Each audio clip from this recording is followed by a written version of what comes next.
आज खास तौर पर छत्रपति शाहू महाराज हयात और कारनामे नाम का जो किताब गाजिउद्दीन साहब ने लिखा है, उसके विमोचन के लिए आज का ये कार्यक्रम रखा गया है। सबसे पहले मैं इस कार्यक्रम के लिए गाजी साहब ने मुझे आमंत्रित किया, इसके लिए मैं उनका हृदय से आभार व्यक्त करता हूँ। इसके पहले ज्योतिराव फुले के बारे में उन्होंने किताब लिखी उर्दू में। शिवाजी महाराज पर पानसरी की किताब का उर्दू में ट्रांसलेशन किया और डॉक्टर बाबा साहब अम्बेडकर हयात और कारनामे, इस पर उर्दू में बहुत महत्वपूर्ण किताब लिखी। उस समय हम लोगों ने डॉक्टर बाबा साहब अम्बेडकर हयात और कारनामे नाम की किताब की 50,000 रुपये की किताबें उनके द्वारा खरीदी थी। आज इस मौके पर मैं फिर गाजी साहब को ये अनुरोध करूंगा कि 50,000 रुपये की शाहू महाराज की हयात और कारनामे वाली किताब, तो 50,000 रुपये की किताबें हमें दे दें। 50,000 रुपये की किताबें हम लेंगे और इसको सारे देश भर में उर्दू जानने वाले जो लोग हैं उनमें तकसीम करने की कोशिश करेंगे, बांटने की कोशिश करेंगे। साथियों, ये जो महत्वपूर्ण कार्य गाजी साहब ने किया, मैं ऐसे मानता हूँ कि इसका कोई कंपैरिजन, कोई तुलना नहीं हो सकती, क्योंकि तुलना करने के लिए इसके पहले इस पर कोई कार्य हुआ नहीं। इसलिए यह अतुलनीय कार्य है और बहुत महत्वपूर्ण कार्य है। साथियों, शाहू महाराज के रेफरेंस में श्रीमंत कोकाटे जो हमारे नौजवान हिस्टोरियन हैं, उन्होंने काफ़ी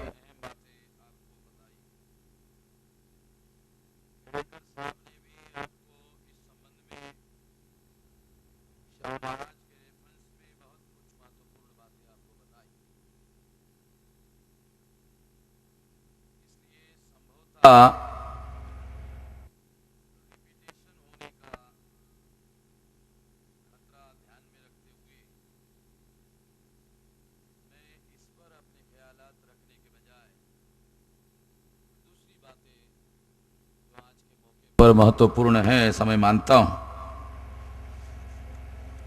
उसके बारे में कुछ बातें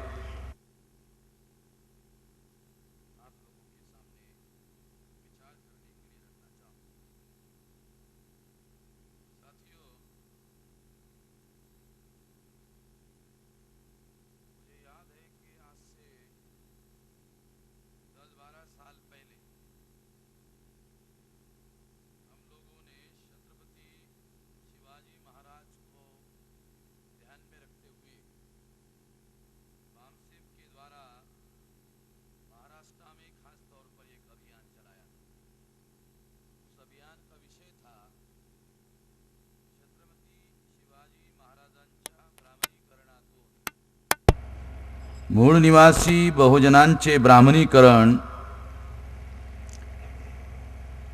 इस तरह का विषय महाराष्ट्र में आज से 10-12 साल पहले अभियान की शक्ल में प्रबोधन के लिए, जागरण के लिए हमने चलाया था। और उस समय हम लोगों ने बहुत सी महत्वपूर्ण बातें, जिसमें छत्रपति शिवाजी महाराज के नाम पर ब्राह्मणों द्वारा जो इतिहास लिखा गया था और ब्राह्मणों ने छत्रपति शिवाजी महाराज को हिंदू बनाकर अनुसूचित जाति, जनजाति, अदर बैकवर्ड क्लास और मराठा इन लोगों के बीच में छत्रपति शिवाजी महाराज किस तरह से मुसलमान विरोधी थे, इस तरह से छत्रपति शिवाजी महाराज की प्रतिमा मूल्यवासी बहुजन समाज के लोगों में प्रचलित और प्रचारित करने की कोशिश की, ताकि अनुसूचित जाति, जनजाति, अदर बैकवर्ड क्लास और मराठा लोगों का उपयोग, इस्तेमाल मुसलमानों के खिलाफ किया जा सके।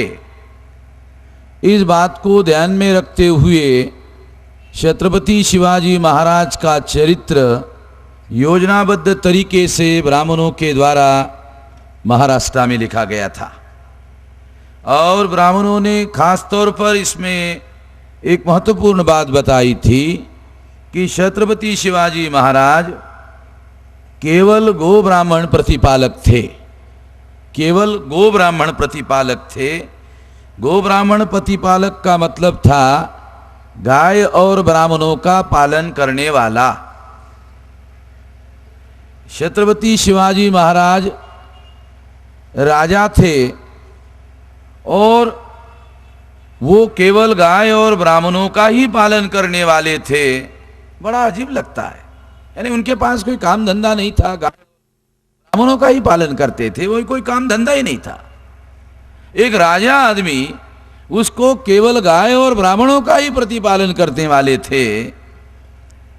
इस तरह का इतिहास जो सही नहीं था, वो इतिहास लोगों को बताकर हमारे लोगों को मुसलमानों के खिलाफ इसके द्वारा भड़काने की कोशिश की। वो कैसे कोशिश की, उस समय हम लोगों को समझाते थे, बताते थे।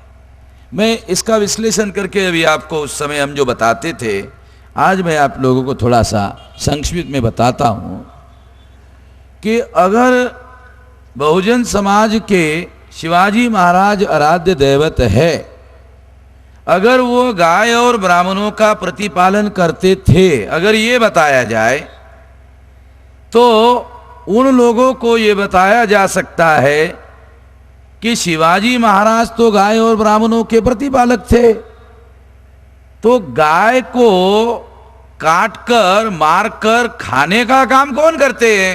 मुसलमान करते हैं। और शिवाजी महाराज गाय का क्या करते? तो प्रतिपालन करते हैं, यानी मुसलमान काटते हैं और शिवाजी महाराज प्रतिपालन करते हैं। अगर शिवाजी महाराज गाय का पालन करते हैं और मुसलमान गाय को काटकर खाते हैं, तो हम लोग जो शिवाजी महाराज को अपना दैवत मानते हैं, जो दैवत मानने वाले लोग हैं, वो गाय को काटकर मारने वाले जो मुसलमान हैं, उसका बंदोबस्त हमको करना चाहिए। ये माइक्रो साइकोलॉजिकल लेवल पर इंस्टिगेशन करने का काम योजनाबद्ध तरीके से इसके द्वारा किया जाता था। ये बात लोगों को समझ में नहीं आती थी। गाय और ब्राह्मणों का प्रतिपालन करने के पीछे के शिवाजी महाराज अगर गाय का पालन करते थे, तो गाय को काटने वाले लोगों का हम लोगों को क्या करना चाहिए? स्वाभाविक है कि शिवाजी महाराज अगर गाय का पालन करते थे तो हमको भी गाय का रक्षण करना चाहिए। गाय का रक्षण करने का काम अगर करना है तो जो गाय को काटने वाले लोग हैं उनका हमको बंदोबस्त करना चाहिए। ये लोगों के दिमाग में पेनिट्रेट करने के लिए, ताकि मुसलमानों के खिलाफ SC ST OBC के लोगों को भड़काकर फसाद में इनका उपयोग शिवाजी महाराज का नाम लेकर किया जा सके। इसलिए फसादों में हम लोगों को ऐसे वाकयात और ऐसे दस्तावेजी और प्रमाणित बातें उपलब्ध हुई कि बहुत बार जब फसाद मुसलमानों के विरोध में हुए तो लोगों ने नारा लगाया, फसाद करते वक्त नारा लगाया, हर हर महादेव, जय शिवाजी, जय भवानी, हर हर महादेव, ऐसा नारा लगाकर मुसलमान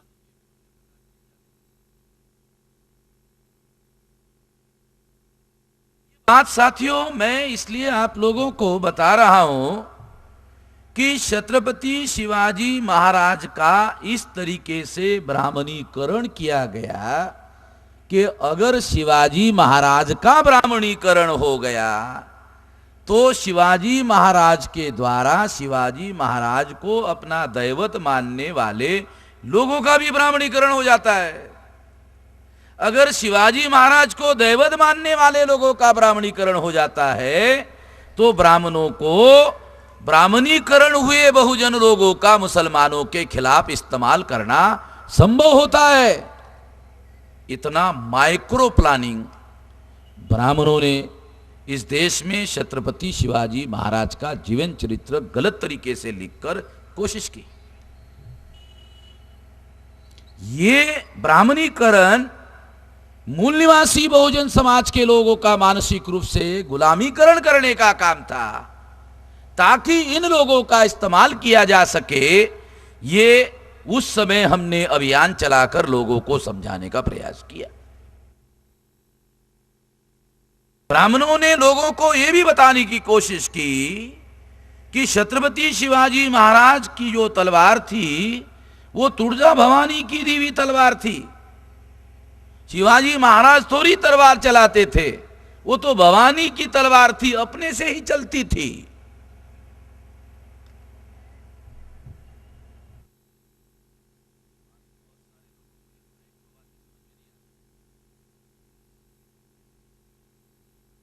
शिवाजी महाराज अपने योग्यता से महान बने, शूद्र अपनी योग्यता से महान बन सकता है, ऐसा ब्राह्मण नहीं मानते। और अगर कोई इस तरह से महान बना तो ब्राह्मण उसका श्रेय लेने के लिए तैयार रहते हैं कि अंबेडकर क्यों महान बने, तो वो अंबेडकर नाम हमारे ब्राह्मण गुरुजी ने दिया था ना, इसलिए महान बने। अरे अगर नहीं महान बनते तो वो मामला खत्म हो जाता, मगर बन गए, वो अपने से थोड़ी बने, अरे वो गुरुजी ने नाम दिया था ना, इस वजह से, संगत की वजह से हो गए ना, ऐसा थोड़ी होते। ये बातें साथियों इतिहास में उन लोगों ने मूल निवासी बहुजन समाज के लोगों का ब्राह्मणीकरण करने के लिए और मुसलमानों के खिलाफ इस्तेमाल करने के लिए शिवाजी महाराज के चरित्र का इस तरह से उपयोग किया। वो लोग इतिहास में आज ये भी बताते हैं कि भारत में सबसे बड़ी समस्या हिंदू मुसलमान की समस्या है, आज भी बताते हैं। देखो मैं खास बात आप लोगों को बता रहा हूं और बहुत माइक्रो बात है, बहुत महीन बात है, इसको जानना समझना जरूरी है। चलो थोड़ी देर के लिए मानते हैं कि भारत में हिंदू मुसलमान की सबसे बड़ी समस्या है, मगर कब से है? मुसलमान भारत में आए तब से हिंदू मुसलमान की समस्या है।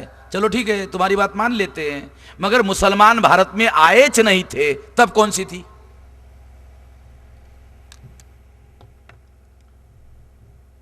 मुसलमानों ने भारत में प्रवेश किया, उसके बाद से भारत की बड़ी समस्या हिंदू मुसलमान की समस्या हो गई, चलो मान लेते। मगर जब मुसलमान भारत में आए ही नहीं थे उस समय कौन सी समस्या थी?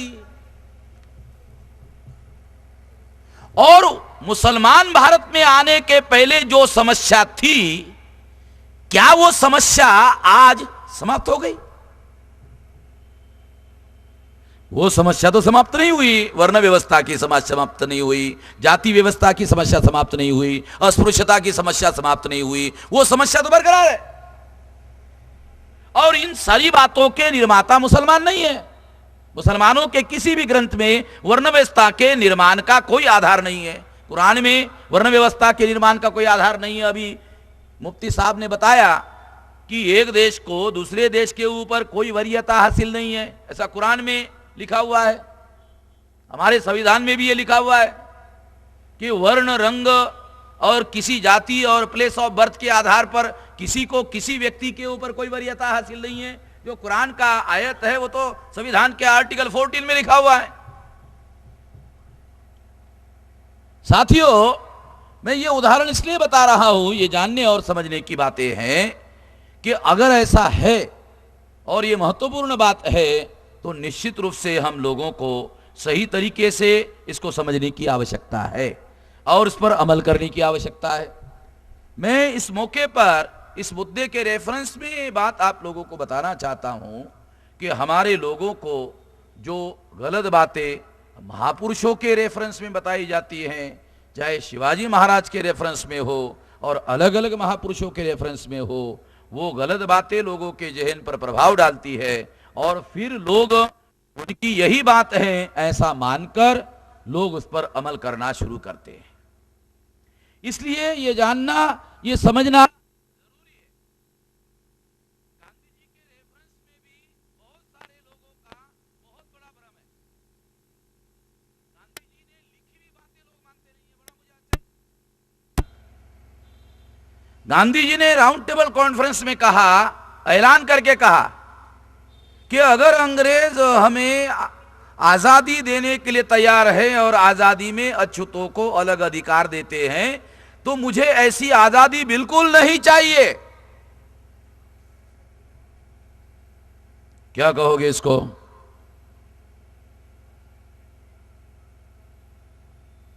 सोचने वाली बात है।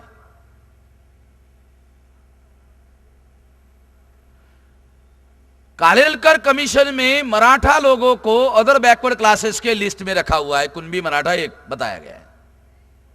ये तो 53 के बाद की बात है। मगर 2 सितंबर 1946 को पंडित जवाहरलाल नेहरू इंटरिम गवर्नमेंट के प्राइम मिनिस्टर बने और उन्होंने संविधान सभा का चुनाव होने के बाद 13 नवंबर 46 को संविधान सभा में ऑब्जेक्टिव रेजोल्यूशन रखा और ऑब्जेक्टिव रेजोल्यूशन में मेरे पास डॉक्यूमेंट्री एविडेंस है। उसमें उसने कहा, जवाहरलाल नेहरू ने कहा कि अनुसूचित जाति जनजाति की तरह अदर बैकवर्ड क्लासेस के लोगों को भी अधिकार संविधान में बहाल किए जाएंगे। 13 नवंबर 1946 को संविधान सभा के सामने पंडित जवाहरलाल नेहरू ने लिखित प्रस्ताव रखा और डॉक्यूमेंट हमारे पास है।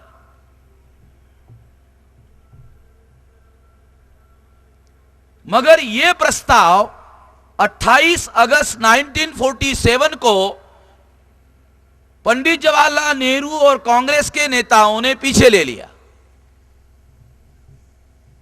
देखो तारीख ध्यान रखो, 28 अगस्त 1947, 14 अगस्त 1947 को पाकिस्तान बना। पाकिस्तान बनने के बाद 14 दिन के बाद 14 तारीख को पाकिस्तान बना और 28 अगस्त 47 को उन्हें अदर बैकवर्ड क्लासेस के लोगों को, अनुसूचित जाति और जनजाति को जो अधिकार बहाल किए गए वैसे ही अधिकार ओबीसी को बहाल किए जाएंगे। यह प्रस्ताव वापस ले लिया। तारीख के साथ बोल रहा हूं मैं आप लोगों को, डॉक्यूमेंट्री एविडेंस है मेरे पास। 28 अगस्त 1947 को गांधी जी मरे नहीं थे तो बता देना। 30 जनवरी 1948 को गांधी जी मारे गए। उसके पहले की बात आपको बोल रहा हूं। संविधान सभा का चुनाव हुआ, अदर बैकवर्ड क्लासेस के लोगों को संविधान सभा के चुनाव में गांधी जी हयात होने के बावजूद भी एक भी टिकट अदर बैकवर्ड क्लासेस के लोगों को नहीं दिया। मैं सारे देश भर में बोल रहा हूं, ओबीसी के लोगों को कहता हूं, अगर कोई आपके पास डॉक्यूमेंट्री एविडेंस है कि गांधी जी के हयात होने के बावजूद भी अदर बैकवर्ड क्लासेस के लोगों को संविधान सभा में टिकट दिया हो तो मुझे उस लोगों के नाम लाओ। नाम की लिस्ट मेरे पास में है। नहीं दिया। गांधी जी हयात थे। अदर बैकवर्ड क्लासेस के लोगों को संविधान सभा में टिकट ना देने के पीछे का मकसद था कि अगर अदर बैकवर्ड क्लासेस के लोगों को टिकट दिए गए तो संविधान में संख्या के आधार पर अदर बैकवर्ड क्लासेस के लोगों को अधिकार बहाल करना होगा और यह अधिकार हम देना नहीं चाहते। अगर इनको प्रतिनिधित्व दिया गया तो देना पड़ेगा, इसलिए संविधान सभा में इन लोगों को टिकट ही नहीं दिए गए और इसलिए संविधान सभा में ये धोखेबाजी जो अदर बैकवर्ड क्लासेस के साथ में गांधी जी के जीवित होते की गई, ये हैरान करने वाली बात नहीं है। मेरे लिए कभी ये हैरान करने वाली बात नहीं थी।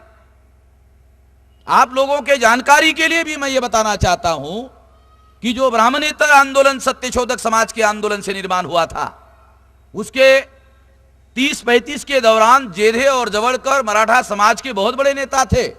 जवड़कर का मृत्यु पहले हो गया था और जेधे 36 में फैजपुर कांग्रेस के अधिवेशन में ब्राह्मणेतर आंदोलन कांग्रेस में विलीन करने में गांधी जी कामयाब हुए। जेधे कांग्रेस में गए और कांग्रेस में जाने के बाद में गांधी जी जीवित थे। उन्होंने जेधे पर बहुत सारी पाबंदियां लगाई।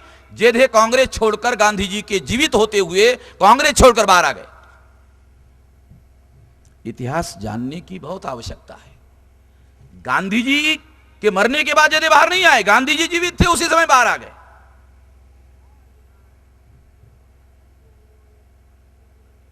जेधे बहुत बड़े नेता थे, मगर जब चले गए तो अकेले वापस आ गए। जो कार्यकर्ता और फॉलोअर उधर लेकर चले गए थे वो नहीं आए। इस वजह से समस्या है आज। यशवंतराव चव्हाण का परिवार, शरद पवार का परिवार सत्यशोधक आंदोलन का परिवार है। यशवंतराव चव्हाण जब बीमार थे दिल्ली में तो उनको मेडिकल ट्रीटमेंट सही कांग्रेस के द्वारा नहीं दी गई, ऐसा आरोप शरद पवार जो यशवंतराव चव्हाण के मानस पुत्र हैं ऐसा कहा जाता है, उन्होंने दिल्ली में किया। यशवंतराव चव्हाण के साथ जो धोखेबाजी हुई वो धोखेबाजी बाद में शरद पवार के साथ भी हुई। कांग्रेस वर्किंग कमेटी में आर.के. धवन जो इंदिरा गांधी का स्टेनोटाइपिस्ट था, उन्होंने कांग्रेस वर्किंग कमेटी में शरद पवार जैसे बहुत बड़े नेता का अवमान किया। इस वजह से शरद पवार को कांग्रेस छोड़कर बाहर आना पड़ा। मैं ये बातें केवल इसलिए आप लोगों को बता रहा हूं कि निश्चित रूप से इतिहास की घटनाएं सबक लेने के लिए बहुत आवश्यक है। गांधी जी साउथ अफ्रीका में थे। मेरे पास गांधी जी का साउथ अफ्रीका के जो अंग्रेज प्रधानमंत्री थे, नेता थे, उनको लिखा हुआ लेटर अवेलेबल है। दस्तावेज है मेरे पास, गांधी जी का लेटर है। क्या कहते गांधी जी कि आप और हम लोग एक ही स्टॉक के लोग हैं, आप हमारे साथ ऐसा व्यवहार क्यों करते हो? इसका मतलब अंग्रेज विदेशी हो, हम भी विदेशी है, तो आप हमारे साथ ऐसा व्यवहार क्यों करते हो? साउथ अफ्रीका के जो निग्रो लोग हैं उनके साथ तुम ऐसा व्यवहार करते हो, समझ में आता है, हमारे साथ क्यों करते हो? ये लेटर मेरे पास में गांधी जी का लेटर है। एक और बात मैं आप लोगों को बताना चाहता हूं कि कांग्रेस की स्थापना बंगाल के चटर्जी, मुखर्जी, बनर्जी ब्राह्मणों ने की और महाराष्ट्र के गोखले, आगरकर और तिलक ये ब्राह्मणों ने की। हमारे पुरखों ने तो कांग्रेस की स्थापना नहीं की। ब्राह्मणों ने जब छत्रपति शाहू महाराज को कांग्रेस में लाने की कोशिश की तो छत्रपति शाहू महाराज में कांग्रेस में जाने की इनकार कर दिया। उस समय के सबसे सयाने, सबसे अक्लमंद व्यक्ति छत्रपति शाहू महाराज ने कांग्रेस में जाने से इनकार कर दिया। इस इतिहास से आगे आने वाली जो पीढ़ी मराठा लोगों की थी, उन्होंने कोई सबक सीखा? यशवंतराव चव्हाण ने कोई सबक सीखा? शरद पवार ने कोई सबक सीखा? अगर सीखा होता तो उनके साथ कांग्रेस के द्वारा जो व्यवहार किया गया वो व्यवहार नहीं होता। जेधे जवड़कर ने सबक सीखा तो ऐसा व्यवहार नहीं होता। महाराष्ट्र में लोग कांग्रेस के द्वारा ब्राह्मणी प्रभाव में चले गए, उसको बाहर लाना आज मुश्किल हो रहा है। तो इसके लिए निश्चित रूप से हम लोगों ने इतिहास में बहुत बड़ी गलतियां की। इससे हम लोगों को सबक सीखने की आवश्यकता है, जानने की आवश्यकता है, समझने की आवश्यकता है और इसके बारे में जागरण करने की सारे के सारे महाराष्ट्र में बहुत ज्यादा आवश्यकता है। साथियों, अगर आज का उदाहरण ले लो, मैं कल की बात छोड़ो, आज का उदाहरण ले लो। शरद पवार ने ललित मोदी के द्वारा कांग्रेस का जो एक्सटर्नल अफेयर मिनिस्टर है उसके खिलाफ में इशारे से सगुफा छोड़ा। परिणाम उसको इस्तीफा देना पड़ा, कांग्रेस की शिचालीदार हुई। तो प्रणब मुखर्जी और कांग्रेस के लोगों को बहुत मिर्ची लग गई, लगी ना मिर्ची, कि बीसीआई की भी हम लोग जांच करेंगे। ऐसा बयान दिया प्रणब मुखर्जी ने, ये बंगाली ब्राह्मण ने, शरद पवार ने ये इशारे से ऐसा किया, ऐसा वो मानते हैं कांग्रेस के लोग। मगर कांग्रेस के लोगों ने शरद पवार के विरोध में कि सारे देश में चलने वाली महंगाई के लिए शरद पवार जिम्मेवार है, ऐसा अभियान कांग्रेस के लोगों ने चलाया, तो क्या कांग्रेस के लोग इसके लिए जिम्मेवार नहीं है? अगर कांग्रेस के लोग शरद पवार के विरोध में इस तरह की साजिश करते हैं तो शरद पवार को भी इसका जवाब देने का अधिकार है। अगर शरद पवार ने बराबरी में जवाब दिया तो इसमें शरद पवार की क्या गलती है? तो साली मिर्ची लग गई।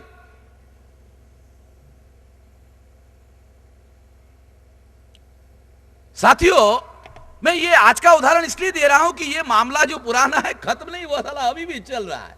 महाराष्ट्र में बागवे के द्वारा कांग्रेस के लोग राष्ट्रवादी को मानित करने की कोशिश कर रहे हो। राष्ट्रवादी के लोग जो आर पाटिल बोल रहा है नहीं इस्तीफा, सतपाल सिंह का ट्रांसफर नहीं हुआ, बागवे बोला नहीं हो गया। ये जो कहानी महाराष्ट्र में जो छोटा खेल हो रहा है, दिल्ली में वही खेल बड़ा हो रहा है। एक ही खेल है भाई, वो बड़ा है ये छोटा है, मगर खेल चल ही रहा है, दोनों जगह खेल रहा है। तो ये चीजें हम लोगों को जानने की समझने की जरूरत है कि कांग्रेस ये ओरिजिनली ब्राह्मणों का संगठन है, और इसलिए बाल गंगाधर तिलक जब कांग्रेस के सबसे बड़े नेता बने और शाहू महाराज के कहने पर भास्करराव जाधव ने विधिमंडल में 1958 में रिप्रेजेंटेशन की मांग उठवाई, तो बाल गंगाधर तिलक अथनी नाम के गांव में गए। कोल्हापुर के पास में बॉर्डर लाइन पर अंग्रेजों का गांव था, वहां गए और वहां जाकर उन्होंने शाहू महाराज के विरोध में बयान दिया कि तेली, तंबोली और कुनबियों को, कुनभटों को विधिमंडल में जाकर क्या हल चलाना है। क्योंकि तिलक ने सोचा कोल्हापुर में मैं जा नहीं सकता, क्योंकि कोल्हापुर में शाहू महाराज का राज है, और कोल्हापुर के राजा शाहू महाराज केवल राजा ही नहीं है बल्कि पहलवान भी है। अगर मैं जाऊंगा तो साले पटक पटक कर भी मार सकते हैं। तो वो उधर गए, अथनी नाम के गांव में गए और वहां से तीर छोड़ा तिलक ने कि तेली, तंबोली और कुर्मियों के, कुनबियों के, कुनभटों को विधिमंडल में जाकर क्या हल चलाना है। ये इस बात का सबूत है कि तिलक के द्वारा, जो कांग्रेस के सबसे बड़े नेता थे गांधी जी के पहले, वो अगर हमारे लोगों को विधिमंडल में रिप्रेजेंटेशन देने के लिए राजी नहीं थे तो आजादी देने के लिए राजी थे, स्वतंत्रता देने के लिए राजी थे। मैं तो नहीं मानता, शाहू महाराज भी नहीं मानते थे। ज्योतिराव फुले को रानडे के द्वारा कांग्रेस में लाने का प्रयास किया गया था, तो रानडे को ज्योतिराव फुले ने लेटर लिखा, वो लेटर अवेलेबल है। उसमें क्या कहते हैं ज्योतिराव फुले रानडे को, जब उन्होंने ऐसा करने की कोशिश की तो रानडे को लेटर लिखकर ज्योतिराव फुले ने कहा, माझ्या घालमोड्या दादा, उस समय की भाषा मराठी भाषा, माझ्या घालमोड्या दादा, तुम्ही उंटावर बसून शेळ्या वळवणारे लोक, आम्ही कुणबिकी करणाऱ्या लोकांबरोबर तुम्ही बरोबरीनं व्यवहार कराल याची सुतराम शक्यता नाही, त्यामुळे मी तुम्ही बोलावलेल्या संस्थेमध्ये येणार नाही। डॉक्यूमेंट्री एविडेंस है। ज्योतिराव फुले ने इनके साथ जाने से इनकार किया, शाहू महाराज ने इनके साथ जाने के लिए इनकार किया, बाबा साहब आंबेडकर को भी कांग्रेस में लाने का प्रयास किया गया, उन्होंने भी जाने से इनकार कर दिया। क्यों? इस देश में आज भी यह जानने की जरूरत है, आज भी यह जानने की और समझने की जरूरत है कि आजादी का आंदोलन सभी लोगों के आजादी का आंदोलन नहीं था। 1885 को कांग्रेस की स्थापना हुई और 1929 को कांग्रेस ने आजादी का प्रस्ताव पारित किया, 44 साल बाद। अगर कांग्रेस कहती है कि हमने आजादी के लिए कांग्रेस की स्थापना की, तो 1885 को आजादी का प्रस्ताव पारित क्यों नहीं किया? आजादी का प्रस्ताव पारित करने के लिए 44 साल क्यों लगाया? 1929 को कांग्रेस ने आजादी का प्रस्ताव पारित किया, 44 साल बाद। आजादी का प्रस्ताव पारित करने के लिए कांग्रेस ने 44 साल क्यों लगाया? डॉक्यूमेंट्री एविडेंस के आधार पर बोल रहा हूं। यह डॉक्यूमेंट मेरा नहीं, कांग्रेस का है। लाहौर कांग्रेस में संपूर्ण आजादी का प्रस्ताव पारित किया गया 1929 को, 44 साल बाद। कांग्रेस ने अगर वो आजादी का आंदोलन 85 से चला रही थी तो उन 44 साल आजादी का प्रस्ताव पारित करने के लिए इतना समय क्यों लगाया? और इतना समय अगर लगाया तो 1929 तक कांग्रेस क्या कर रही थी? मैं आपको बताता हूं कांग्रेस क्या कर रही थी। उस समय तक कांग्रेस के नेता क्या कर रहे थे जानते हो? तिलक, गांधी जी, नेहरू जी, सारे के सारे नेता अंग्रेजों को क्या कह रहे थे? डॉक्यूमेंट है, क्या कह रहे थे जानते हो? हैरान हो जाओगे सुनकर। क्या कह रहे थे? कह रहे थे कि आप लोग यहीं पर रहो। तिलक के भाषण में यवतमाल, भुसावल और अकोला में तिलक ने भाषण किया। स्वराज्य का यह अर्थ नहीं है कि अंग्रेजों को भारत से भगाया जाए। केसरी में छपा है, केसरी का छपा हुआ बता रहा हूं। क्या कहा तिलक ने? स्वराज्य का यह अर्थ नहीं है कि अंग्रेजों को भारत से भगाया जाए। तो फिर स्वराज्य का क्या अर्थ है? बताया स्वराज्य का अर्थ यह है कि प्राचीन काल में हमारे मनुस्मृति में यह लिखा हुआ है कि प्राचीन काल में राजा जब राज्य शकट अर्थात प्रशासन चलाते थे तो लर्न ब्राह्मणों को, पढ़े लिखे ब्राह्मणों को साथ में लेकर प्रशासन चलाते थे। आज के तारीख में अंग्रेज अगर लर्न ब्राह्मणों को लेकर प्रशासन चलाना चाहते हैं तो अंग्रेजों का राजा हमारा भी राजा होगा, अंग्रेजों का सम्राट हमारा भी सम्राट होगा। अंग्रेजों को भारत छोड़कर जाने की कोई जरूरत नहीं है। बाल गंगाधर तिलक, बाल गंगाधर तिलक, गांधी जी, नेहरू ने डिस्कवरी ऑफ इंडिया में लिखा। गांधी जी का लेटर मेरे पास अवेलेबल है। तिलक ने Arctic home in the Vedas नाम का किताब लिखा।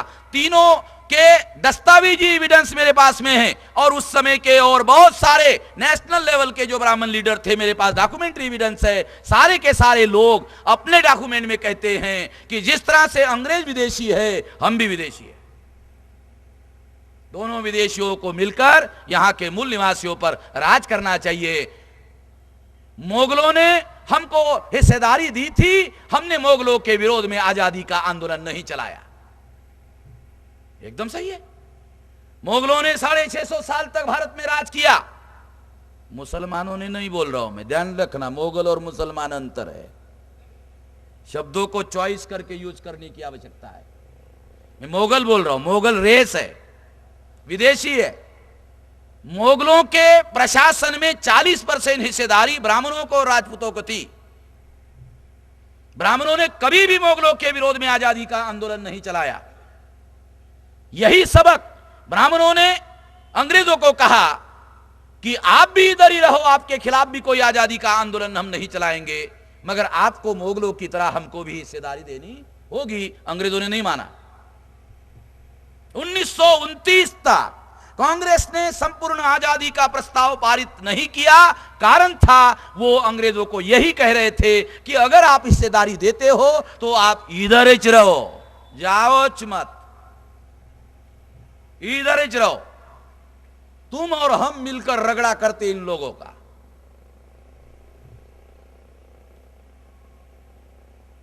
साथियों, इसलिए ये बात सही तरीके का इतिहास हम लोगों को जानने और समझने की जरूरत है। 1857 का आंदोलन बहुत बड़े आजादी का आंदोलन था। हम लोगों को इतिहास पढ़ाया जाता है, बहुत बड़ा मिसकंसेप्शन है। 1857 के आजादी के आंदोलन में 3 प्लेयर थे। 3 प्लेयर थे। कौन? मुगल, ब्राह्मण, यूरेशियन विदेशी, मुगल विदेशी, ब्राह्मण विदेशी, अंग्रेज विदेशी। 3 प्लेयर थे। 3 प्लेयर में तीनों के तीनों विदेशी थे और तीनों के तीनों विदेशियों में ये लड़ाई चल रही थी कि भारत पर अंग्रेजों का कब्जा रहे या ब्राह्मण और मुगलों का मिला जुला कब्जा रहे। ये लड़ाई थी। 1857 में तात्या साहब टोपे और बहादुर शाह जफर ने यह ऐलान नहीं किया था कि अगर अंग्रेजों को हम भगाने में कामयाब हो जाते हैं डेमोक्रेसी लागू करेंगे। ऐसा कोई डिक्लेरेशन नहीं था। कोई संविधान लागू करेंगे, ऐसा कोई डिक्लेरेशन नहीं था। भारत की कोई डिक्लेरेशन नहीं था। अगर अंग्रेज भारत छोड़कर जाते तो राज मुगलों का और ब्राह्मणों का होता। तो हमारे मूल निवासियों का क्या होता भाई? वही होता जो पहले से चल रहा है। इतिहास नए सिरे से लिखने की जरूरत है। मुसलमानों को भी ये सारी बातों के बारे में नए सिरे से सोचने की और चिंतन करने की आवश्यकता है कि क्या भारत में रहे हुए जो मुसलमान हैं, क्या वो मुगलों के साथ अपने आप को आइडेंटिफाई करना चाहते हैं? यह फैसला मुसलमानों को जरूर करना होगा। अगर मुसलमान मुगलों के साथ अपने आप को आइडेंटिफाई करना चाहते हैं, उनके साथ अपनी पहचान बनाना चाहते हैं, तो मुझे ऐसा लगता है मुसलमानों की समस्या का समाधान होना संभव नहीं है। मैं मुसलमानों का दोस्त होने की हैसियत से यह सलाह दे रहा हूं, मुसलमानों के हितों के लिए सलाह दे रहा हूं, मुसलमानों के फायदे के लिए सलाह दे रहा हूं। 99% मुसलमान schedule caste, schedule tribe, other backward classes से धर्म परिवर्तित है। और अगर वो इन लोगों से धर्म परिवर्तित है, वो कोई अरबस्तान से आया हुआ नहीं है। अगर वो अरबस्तान से आया हुआ नहीं है तो फिर वो कहां से आया हुआ है? तो यहां से जो ब्राह्मण धर्म से दुखी था वो धर्म परिवर्तन करके मुसलमान हो गया। मुसलमानों में, इस्लाम में इत्तेहाद और मसावात की शिक्षा दी जाती थी और मस्जिदों में सब लोगों को प्रवेश होता था, मंदिरों में नहीं था। इस वजह से धर्म परिवर्तन हुआ और इन लोगों ने धर्म परिवर्तन किया। अगर वो एससी, एसटी, ओबीसी के लोग आज के तारीख में अगर वो मुसलमान हो गए तो वर्तमान मुसलमानों को यह ध्यान रखना होगा कि जो मुसलमान नहीं हुए वो एससी, एसटी, ओबीसी के लोग और मुसलमान आज के, ये दोनों के पुरखे एक है।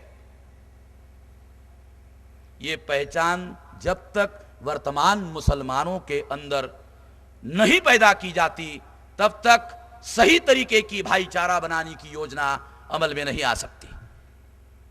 हम लोग इस बात की कोशिश कर रहे हैं, हम लोग इस बात का प्रयास कर रहे हैं कि मुसलमानों के विरोध में अनुसूचित जाति, जनजाति, अदर बैकवर्ड क्लासेस के लोगों को हिंदू बनाकर मुसलमानों के विरोध में फसाद करवाने का अभियान इस देश में चलाया जाता है।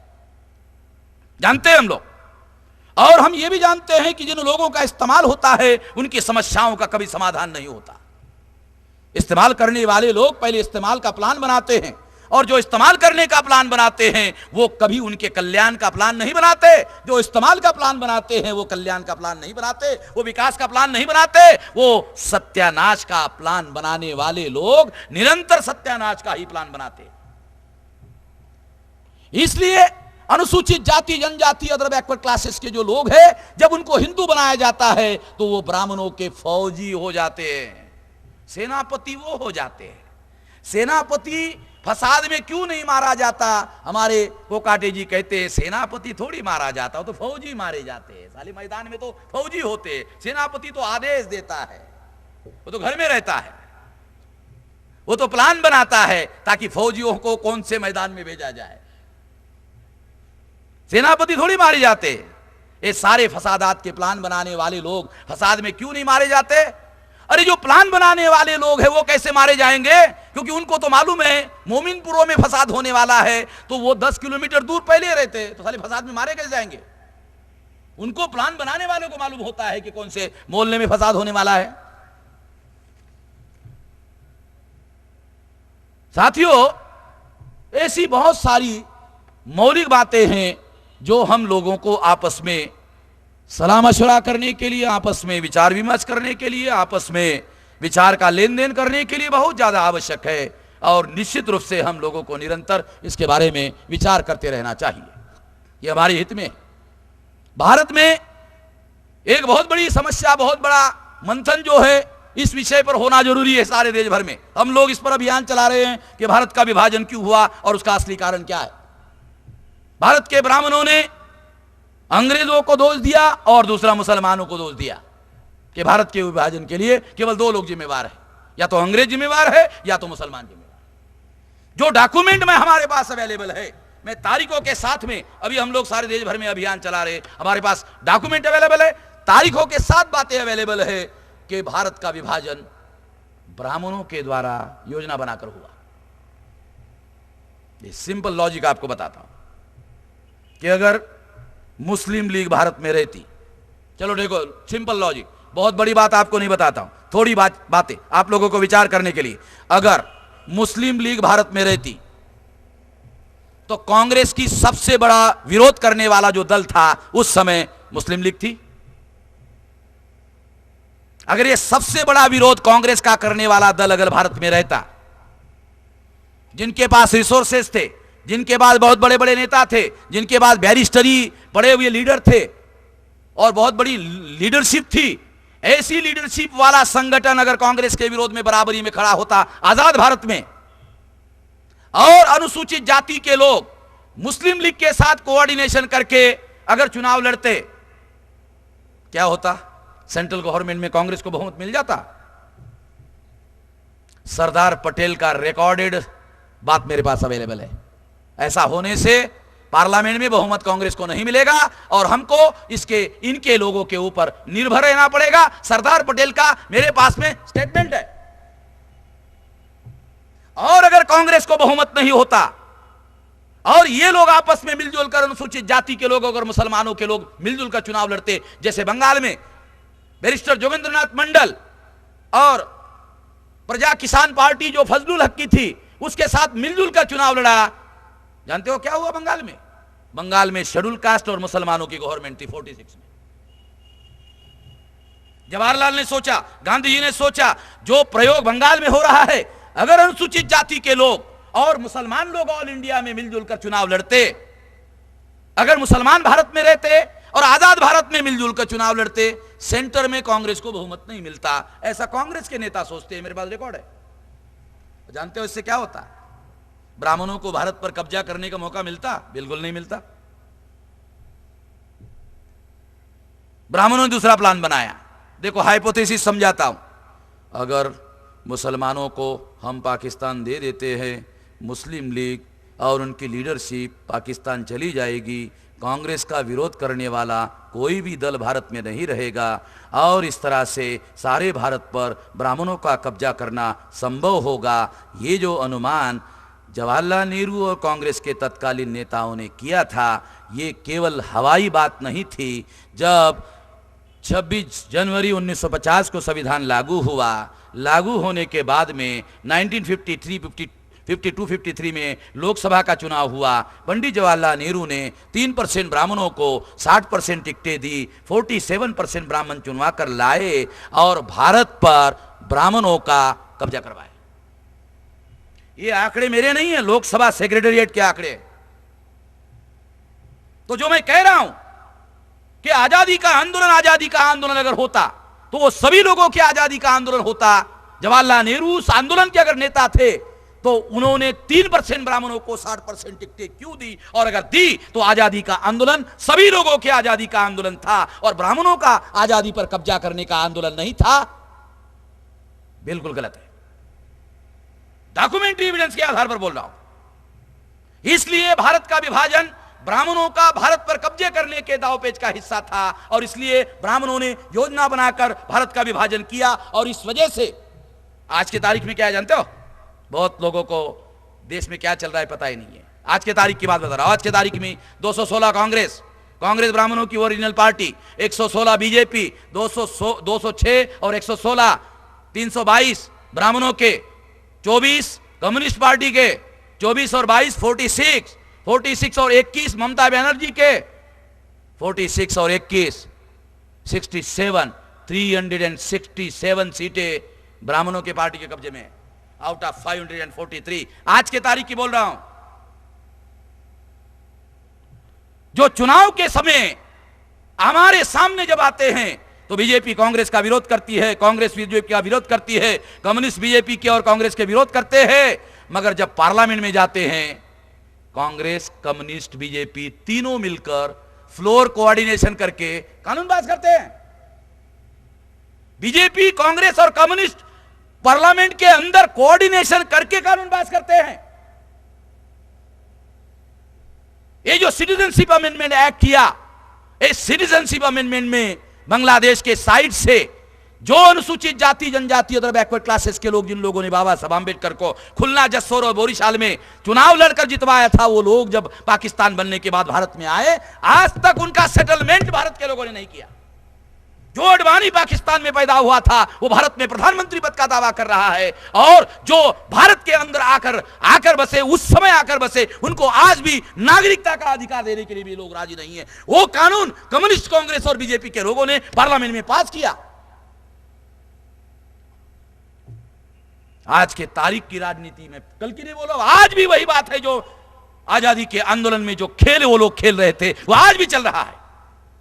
रूलिंग पार्टी ब्राह्मणों की, अपोजिशन पार्टी ब्राह्मणों की, और थर्ड अपोजिशन पार्टी भी ब्राह्मणों की, सारा का सारा कब्जा सेंट्रल गवर्नमेंट पर, और real strength, real power central government के पास में है, स्टेट गवर्नमेंट के पास नहीं है। स्टेट गवर्नमेंट को सेंट्रल गवर्नमेंट से आर्थिक मदद ना दिया जाए कोलैप्स हो जाता है।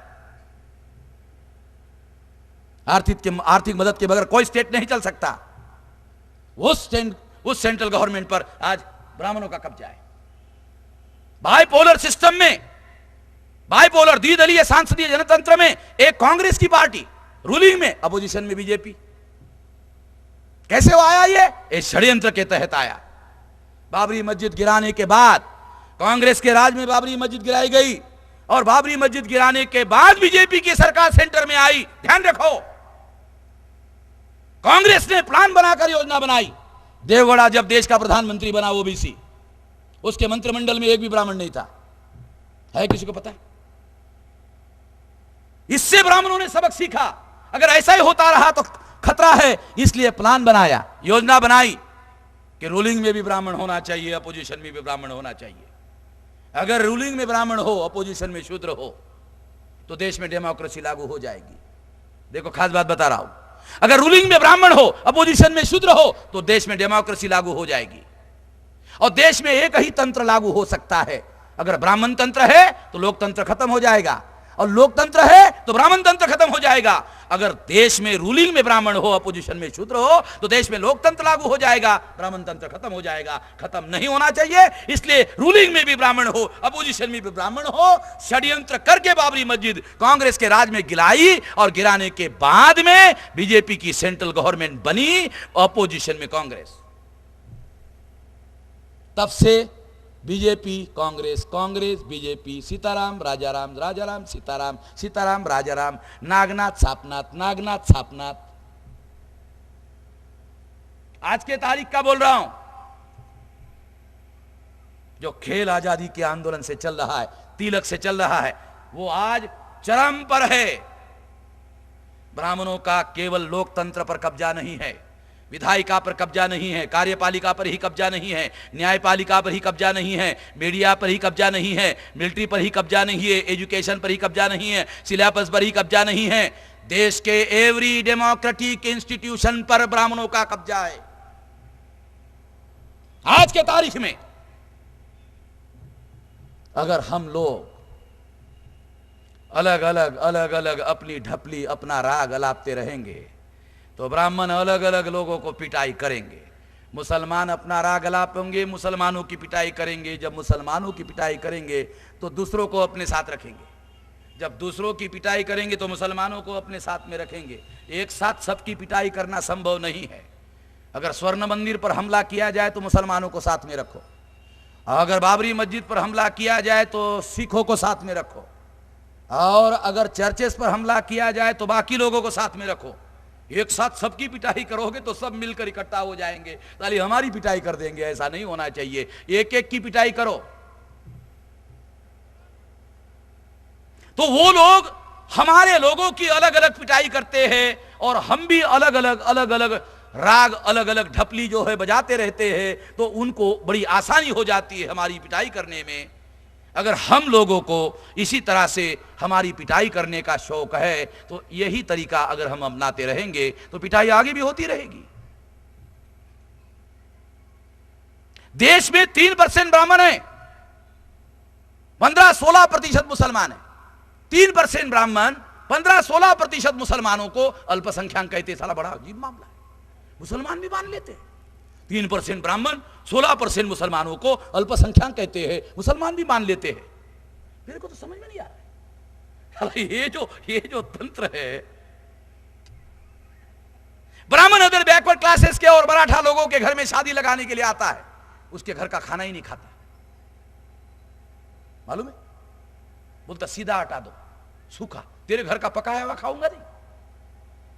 ब्राह्मण अछूत के घर का खाना नहीं खाता, समझ में आता है, मगर ब्राह्मण ओबीसी के घर का और मराठा का घर का भी नहीं खाता है। मगर ओबीसी और मराठा को लोगों को लगता नहीं, ब्राह्मण कम से कम हमारे पास तो आता। अरे तेरे घर का खाता नहीं भाई, अछूत के घर का भी नहीं खाता, उस तेरे घर का भी नहीं खाता। अब तेरे में और उसमें क्या बराबर, क्या अंतर है बता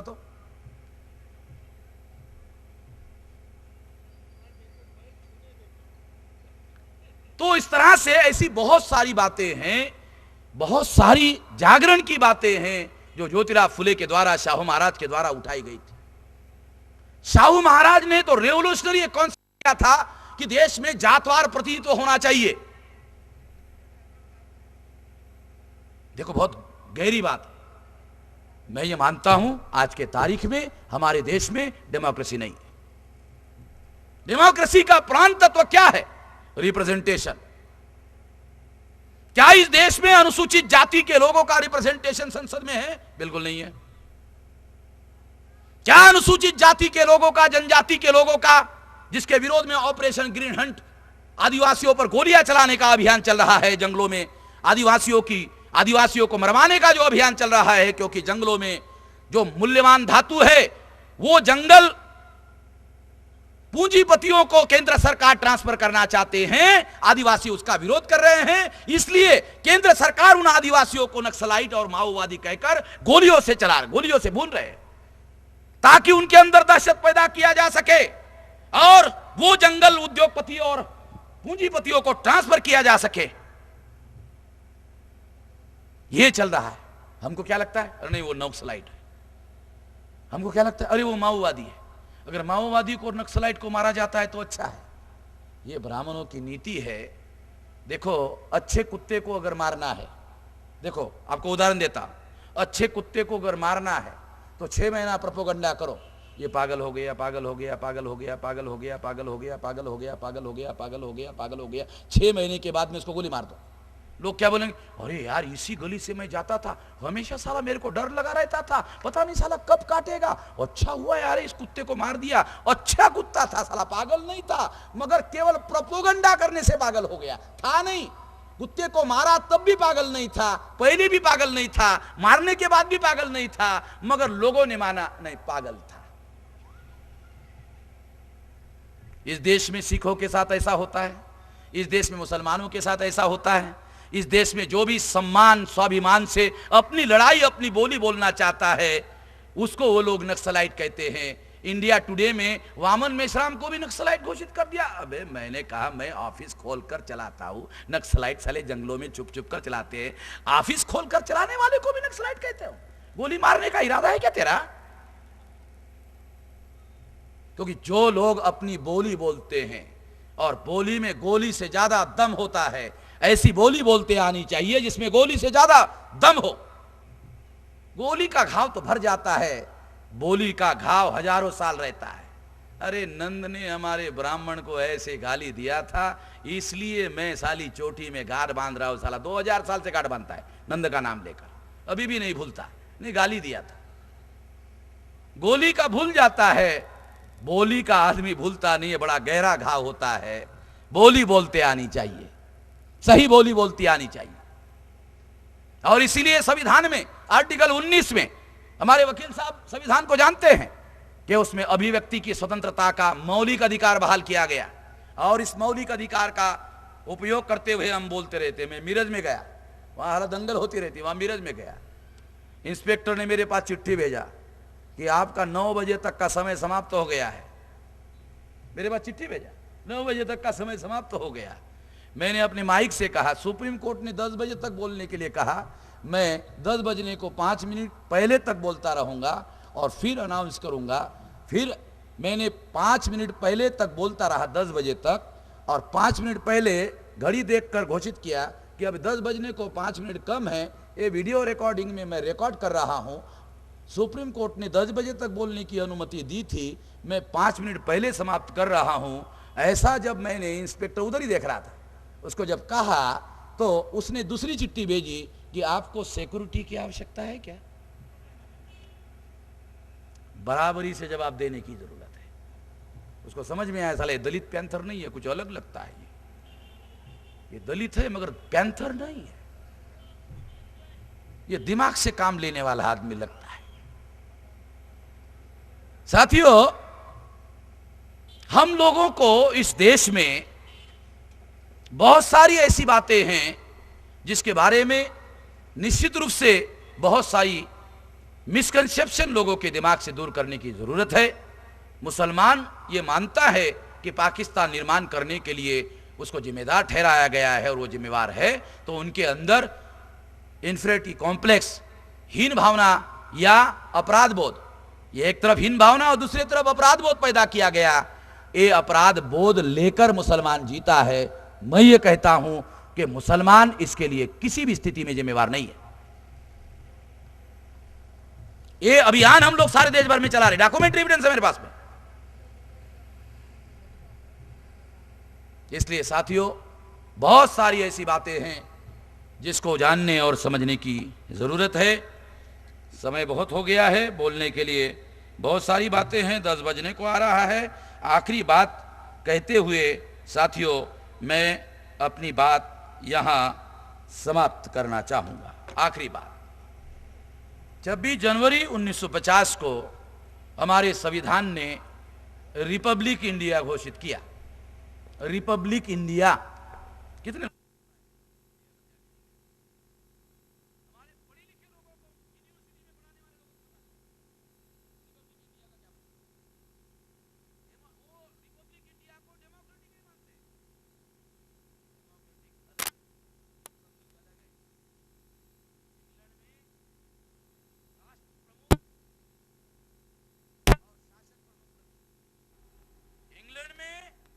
रिपब्लिक नहीं। देखो खास बात बता रहा हूं, बहुत अहम बात हम लोगों को समझना होगा। इंग्लैंड में डेमोक्रेसी है नहीं है, गणतंत्र नहीं है, वहां राष्ट्र प्रमुख। हमारे देश में राष्ट्र प्रमुख भी इलेक्टेड है और शासन प्रमुख भी इलेक्टेड है। तो हमारे देश में 26 जनवरी 1950 को रिपब्लिक डेमोक्रेटिक केवल एक प्रियम्बल ऑफ द कॉन्स्टिट्यूशन, पहला पन्ना पढ़ लो भारत के संविधान का। रिपब्लिक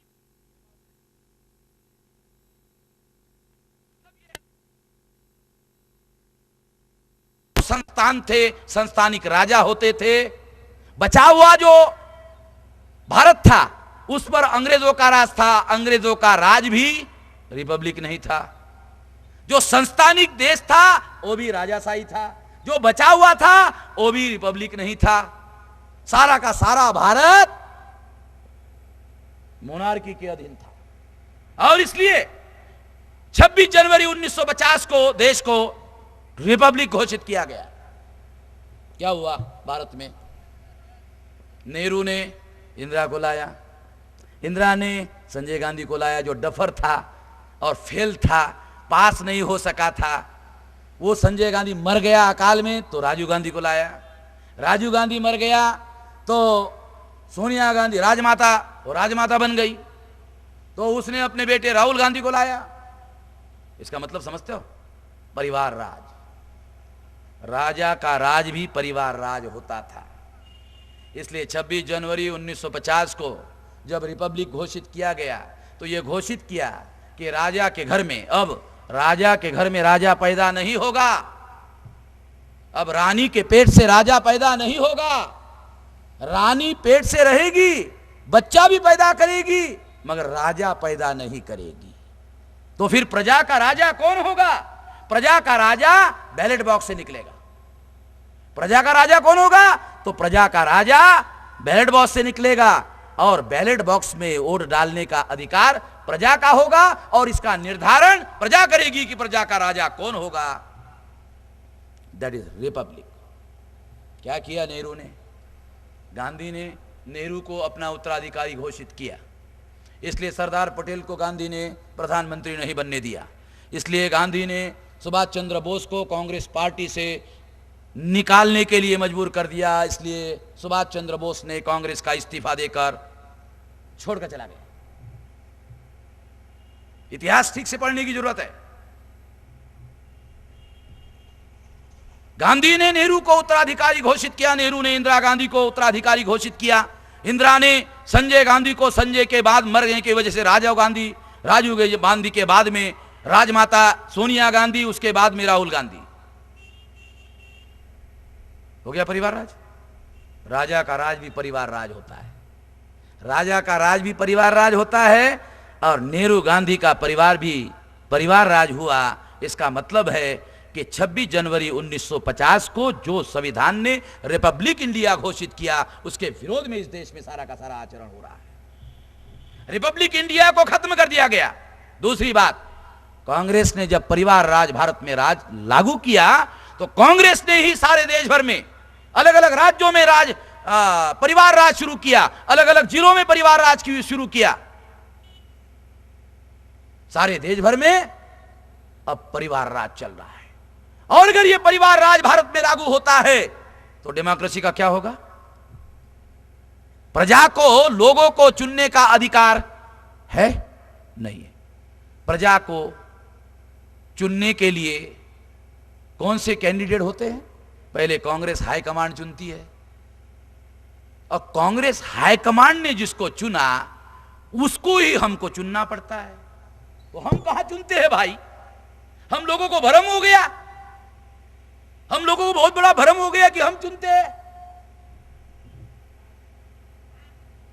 तो इस देश में रिपब्लिक को भी खत्म कर दिया गया, इस देश में डेमोक्रेटिक सिस्टम को भी खत्म कर दिया गया, और परिवार राज लागू कर दिया गया। और इस तरह से अगर डेमोक्रेसी खत्म हो गई, रिपब्लिक भी खत्म हो गया, तो जानते हो क्या होगा?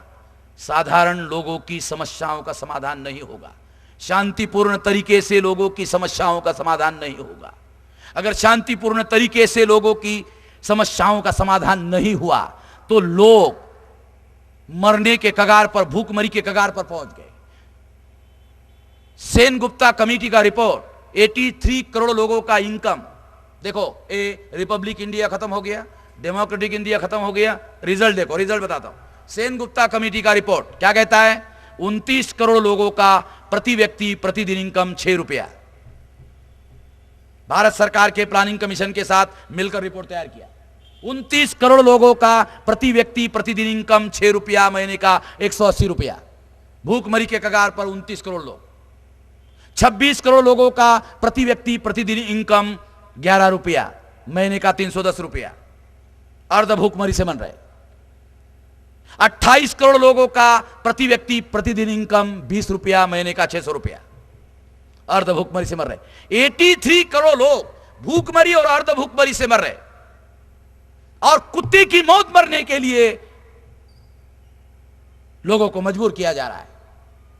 जो आदमी कुत्ते की मौत मरने के कगार पर पहुंचा दिया गया हो, अगर वो ये सोचता है कि मैं कुत्ते की मौत मरने के लिए तैयार नहीं हूं, अगर कोई आदमी कुत्ते की मौत मरने के लिए अगर छोड़ दिया गया, अगर वो सोचता है कि अगर मैं घर में ऐसे ही रहूंगा तो कुत्ते की मौत मर जाऊंगा, तो वो सोचता है हथियार उठा लूंगा, लड़ते लड़ते मरूंगा, माओवादी बन जाऊंगा, नक्सलाइट बन जाऊंगा, तो कम से कम कोई ये तो नहीं कहेगा कि मैं कुत्ते की मौत मर गया।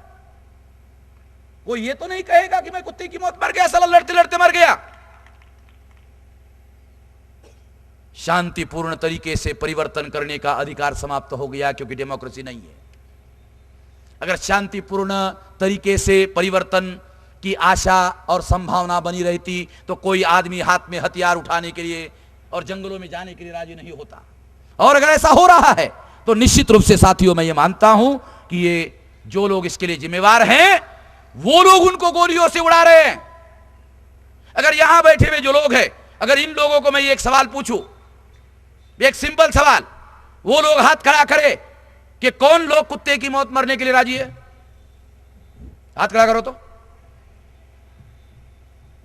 कोई भी नहीं है। यानी कोई भी आदमी इस देश में कुत्ते की मौत मरने के लिए राजी नहीं है। अगर कोई भी आदमी कुत्ते की मौत मरने के लिए राजी नहीं है, तो जो लोग भूखमरी के कगार पर पहुंचा दिए गए, अगर उन्होंने हाथ में हथियार उठाया, उन लोगों की सामाजिक आर्थिक भूखमरी की समस्याओं का अगर केंद्र सरकार ने समाधान नहीं किया, तो उसके लिए समाधान ना करने वाले लोग जिम्मेवार है। जो लोग भूखमरी के मरने के लिए जिम्मेवार हैं, वो लोग दंड देने का दूसरों को दंड देने की कोशिश कर रहे हैं। जो जिम्मेदार है उनको दंड दिया जाना चाहिए, जिनको दंड दिया जाना चाहिए वो दूसरों को दंड देने का काम कर रहे हैं।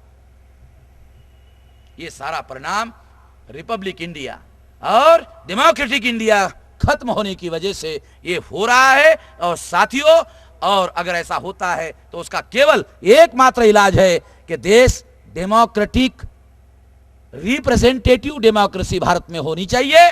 अगर रिप्रेजेंटेटिव डेमोक्रेसी भारत में होती है तो समस्याओं का समाधान हो जाएगा। बस सिंपल इतना है कि डेमोक्रेसी रिप्रेजेंटेटिव होनी चाहिए। अगर लोगों को रिप्रेजेंटेशन मिल जाएगा, लोग अपनी समस्याओं का समाधान करने के लिए अपने आप सक्षम हो जाएंगे और समाधान हो जाएगा। इस मौके पर साथियों, मैं इतनी भी बात कहना चाहता हूं। आपने मेरी बात ध्यान से सुनी, इसके लिए आभार, धन्यवाद।